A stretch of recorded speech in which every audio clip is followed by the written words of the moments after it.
वारी एनर्जीज की। वारी एनर्जीज आपको भी पता है, one of favourite stock investor थे, और इनिशियली आईपीओ आया तो क्या भागा था।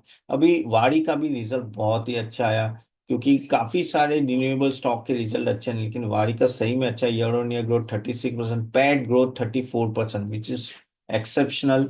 ओके, तो इनका बेसिकली क्या है कि वारी एनर्जीज का डोमेस्टिक रेवेन्यू 80% है, 20% कह सकते हैं ना कि धीरे धीरे वो एक्सपोर्ट से कम करे। एक्सपोर्ट पहले वो यूएस में काफी कर रहे थे, और प्रॉब्लम वही हुआ कि ट्रम्प ने जब से बोला कि भाई I am not favouring renewable sector, तब से इसकी बैंड बजी। तब से आपको भी पता है कि 3600 गया था और ऑलमोस्ट 2000 तक पहुंच गया। वहां से वापिस आज रिकवरी होके काफी हद तक ये अभी अराउंड 2800 के आसपास है। 5% आज डाउन है, कल बहुत भागा था, 15% भागा था।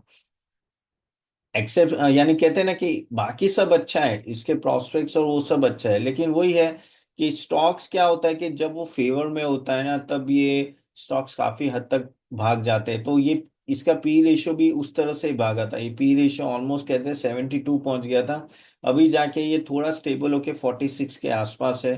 ठीक है, so that is good. Initially ये धीरे धीरे स्टेबल हो रहा है।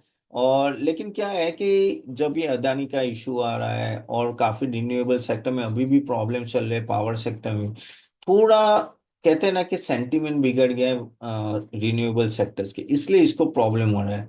अगेन थोड़ा और नेगेटिव देखे तो थोड़ा ऑर्डर बैकलॉग है उनके पास, 25 गीगावाट का। तो देखना पड़ेगा कब से वो खत्म कर रहे हैं। अगेन Q4 के मार्जिन लेवल वो सस्टेन नहीं कर पा रहे हैं।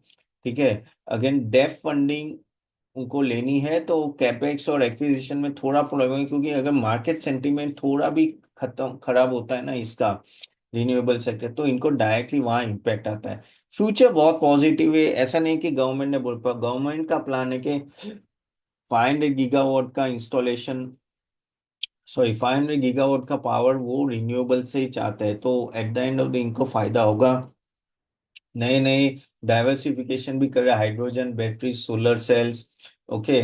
और धीरे धीरे वो अदर देन यूएस बाकी सब कंट्रीज में भी they are trying to get into it. The only thing is कि जो अभी बड़ा रिस्क लगता है कि यूएस का पॉलिसी अनसर्टेनिटी, तो वो एक मेजर प्रॉब्लम रहेगा, क्योंकि वो एक्सपोर्ट का उनका सबसे बड़ा मार्केट है।